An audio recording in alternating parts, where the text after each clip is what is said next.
कि आगामी चुनाव में अपने अपने वार्ड से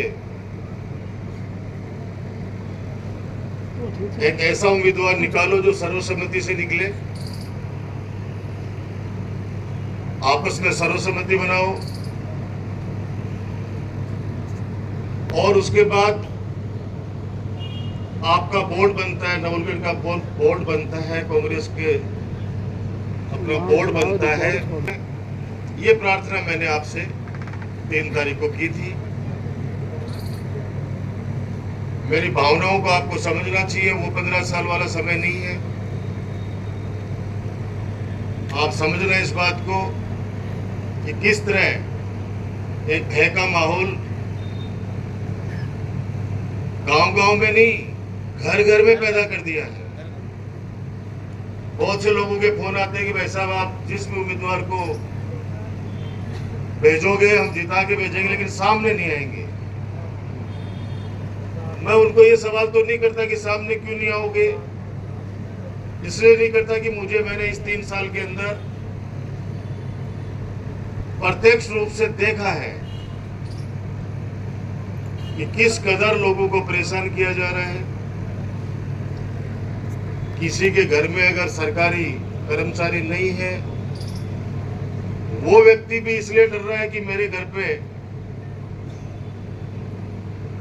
वीसीआर बना देंगे। मतलब आप लोग सब लोग इस चीज को यहाँ पे बर्दाश्त कर रहे होंगे। ये चुनाव बहुत महत्वपूर्ण है। ये निर्णय मैं आप पे छोड़ूंगा, मैं मेरे पे नहीं रखने वाला हूं, बता दूं, क्योंकि मेरे निर्णय हमेशा अच्छे नहीं रहे। जब जब भी बागडोर सौंपी है वो आप में से किसी कार्यकर्ता को सौंपी है। अब आप में से ही आगे सौंपना है मुझे। तो मैंने जो आज से 20 साल पहले वादा किया था, जब पहला चुनाव आप लोग मुझे लड़ा रहे थे कि झुंझुनू जिले के अंदर मैं शास्त्री परिवार के लिए सिर्फ 1 वोट मांगूंगा, यानी हमारे परिवार के लिए जो हम रामनिवास शास्त्री जी के लड़के हैं, और बाकी सारे वोट मैंने आप लोगों के लिए छोड़ रखे, आप लोगों के लिए मांगूंगा, मेरे कार्यकर्ताओं के लिए। वो चाहे प्रधान का हो, चाहे चेयरमैन का हो, चाहे जिला प्रमुख का हो। कई बार आपको पता है कई लोग जानबूझकर कुछ भी सोशल मीडिया पे चलाते हैं। आप लोगों को भी ध्यान रखना है इन चीजों को। ये जो सोशल मीडिया पे आती है उनमें से सारी चीजें सही नहीं होती हैं। भ्रम पैदा करने के लिए भी कुछ भी लोग कहीं से भी कुछ भी पटक देते, फिर सोचते, फिर आप जवाब देते फिरो। तो ये वोट आपका है, बोर्ड आपका है। हर कार्यकर्ता चाहता है कि चुनाव लड़े, लोकतंत्र के अंदर ये चाहत होनी भी चाहिए। लेकिन अभी परिस्थिति देखो, 15 साल में जब आपका राज था तब कोई पार्षद नहीं था, चेयरमैन नहीं था, तब भी वो उससे ऊपर था मेरे लिए। आपको पता है, सबको हमेशा ऊपर रखा है मैंने उसको।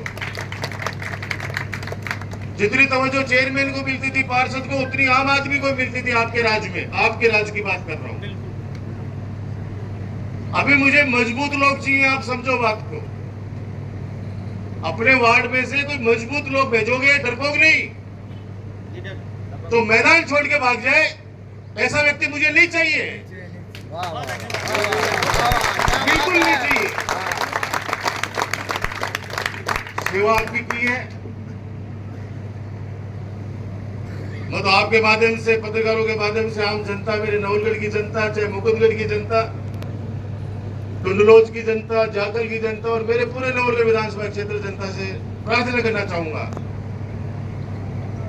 आपने जिम्मेदारी सौंपी, ईमानदारी से निभाया, सबकी सेवा की, सबको प्यार से रखा, भाई भाई को लड़ाया नहीं। अगर 2 भाई लड़के भी आ गए तो उनको चाहे मुझे हाथ जोड़ने पड़े हो, मैंने दोनों भाई को राजी करने का प्रयास किया हमेशा। ये कैसे भी करके घर में बैठे, थाने कचहरी तक नहीं पहुंचे। आगे आप सब लोग मिलकर अगर बोर्ड बना लोगे तो मेरी हिम्मत बढ़ेगी, मेरा हौसला बढ़ेगा, मैं मजबूत होऊंगा तो इस कुशासन से लड़ूंगा। ये कुशासन है, सुशासन नहीं है। ये चुनाव क्या सरकार करा रही है क्या? ये चुनाव सरकार नहीं करा रही है। अपने कांग्रेस पार्टी के ही पूर्व विधायक संयमजी लोढ़ा जो सुमेरपुर पाली से आते हैं, उन्होंने माननीय न्यायालय के पास में गुहार लगाई, सुप्रीम कोर्ट तक वो गए, फिर भी ये लोग बेशर्मी से टालते रहे चुनावों को। और अंतिम वोट लिए चुनाव कराने पड़ेंगे।